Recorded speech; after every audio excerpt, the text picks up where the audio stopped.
What are you thinking? We ended up kind of getting into a spat with our new neighbors. We closed within a week and a half that at any moment, anything can change.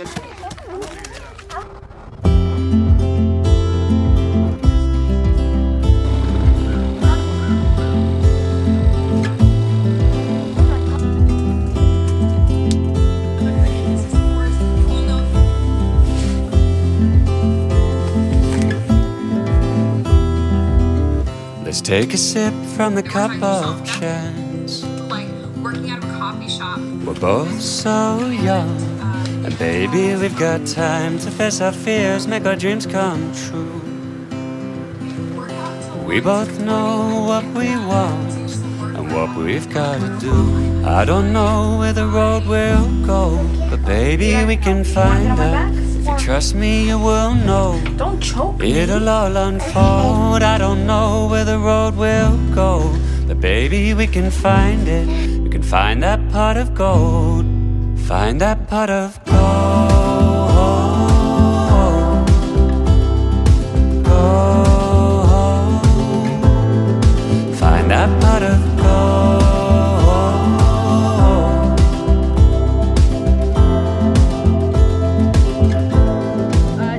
Closing day, and as much as I would love to say I am excited and I'm pumped and I'm all those things, Winnie the Pooh is in the way. Let me move him. Basically, this is actually, I want to say like our 5th or 6th time trying to buy a house over the course of the last 4 years, and it has always been a situation where literally days or day of closing, everything falls apart. I really am just kind of letting the chips fall where they may, and being in this mindset of what is for me is for me. Like, even if this doesn't go through, God is still good, God has still been faithful, and what's for us is for us, and that's gonna be that. Right now, Edward's just taking care of some work inside the school. I'm just taking care of some work in the car because, I don't know, there's just something about working in the car. Maybe it's just me, but yeah, we'll see how this goes, and let the chips fall where they may again.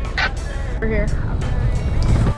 Ta-da! So as you can see, we chose our land, we closed and all the things, and I really quickly just wanted to talk a little bit about how we can condition ourselves, and as a coping mechanism, sometimes we just choose not to get our hopes up, not to get excited. As you saw at the beginning of this video, I just kind of went through the motions of that day like I would any other day.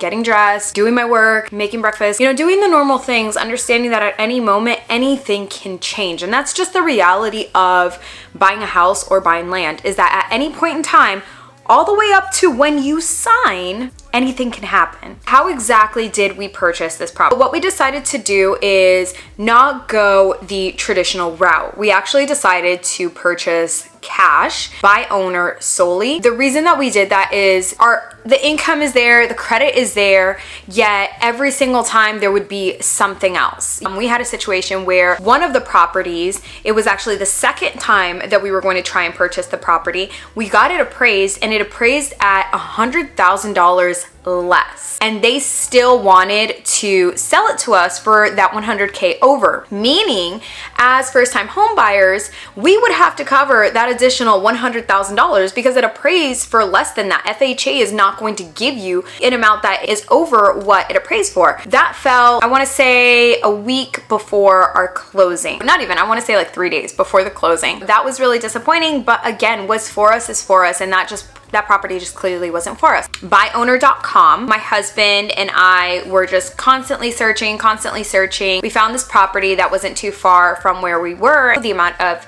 acres that we wanted. So we have about 2.5 acres. We do have a very high mortgage, but for us it's worth it because it means that literally in a couple of months, we will have a paid off property. And not very many people, especially very many people at our age, can say that. The most important thing here to us is just to make sure that if anything were to happen to us, our children would be free and clear. No one can take this from them. We purchased the property directly by owner. The entire process happened in a week and a half because I was going to Bali. They were trying to do the closing while I was in Bali, and I was like, hell no. Like, this is the first property that I'm actually purchasing. I want the whole experience. Like, I want the whole shebang.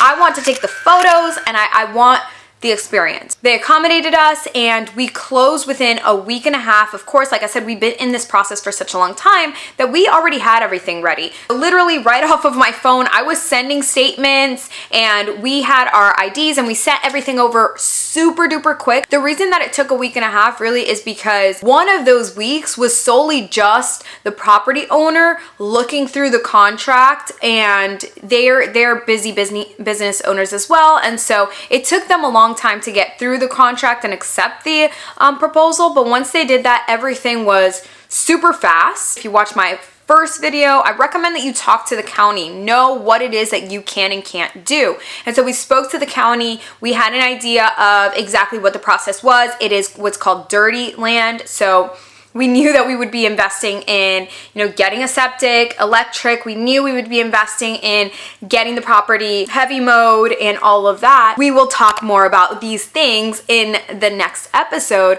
We did our due diligence before we just said, yes, let's go for it. The place already had a survey, so we knew that it was agricultural residential. And again, if you talk to your county, they will tell you, can you actually build on this property? Because there is a lot of cheap property where we live. However, some of it is recreational, meaning that you cannot build on that property. The best you can do is go out there with your ATV. So that's not what we wanted. We want to be able to build and live on our property. We did all our due diligence. We spoke to the county. We knew that we could build on this. From there, literally closing day, at the moment we closed, the title officer sent a message to the seller realtor, and he was like, okay, just let them know that they got to get a fence ASAP. And I legit just looked at her and I was like, I'll do whatever the hell I want with my property. Like, I can get a fence today just like I can get a fence 50 years from now. Like, that's my choice to make. I would later, literally within an hour, understand why he said that. We ended up kind of getting into a spat with our new neighbors because the neighbor and the realtor, not the owner, the realtor had, I guess, some sort of discussion about the new sellers, being us, making a separate entrance. Why would I pay for a separate entrance when I'm paying all this money for my entrance? It is a shared, what's called a shared easement. And so that means that he has 17 feet and we have 17 feet. The mistake here was that he put a gate with a code on our side of the entrance. Immediately, I knew that was going to be an issue. We spoke to him and we said, hey, we have no problem sharing the code, sharing the cost associated with this gate. If there's a monthly payment, whatever the case is, we don't mind. We just want to live in peace. That did not work out. When I got back from Bali, and if you haven't watched my Bali videos, I will link them up in the cards. So I get back, we get into heavy mowing our property. The night that our guy was leaving, my stepdad was there and he was like, hey, how does this gate close? We texted the guy because we have tried to stay in good communication with him. Long story short, the guy texts us that, hey, leave the gate, it closes on its own. The next day, I get there and I am documenting this for the purposes of the police report I will be filing today. It is currently 10:01 a.m. I have been here for, let's see, I've been on the property for about 20 minutes at this point. I've been unable to get into my property as it seems the gate code has been changed and we have not been notified.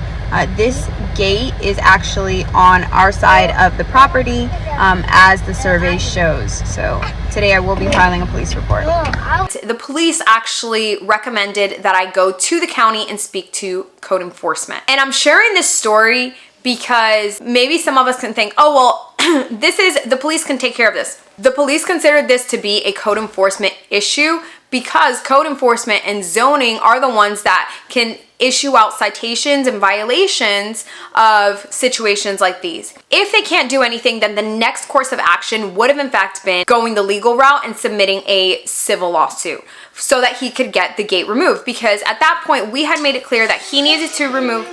So at this point, we've already said we have every intention of putting up our own gate, and the guy says, I'm not going to do that. That's money and permitting that I've already paid for, and that's money I'm just not going to put forward.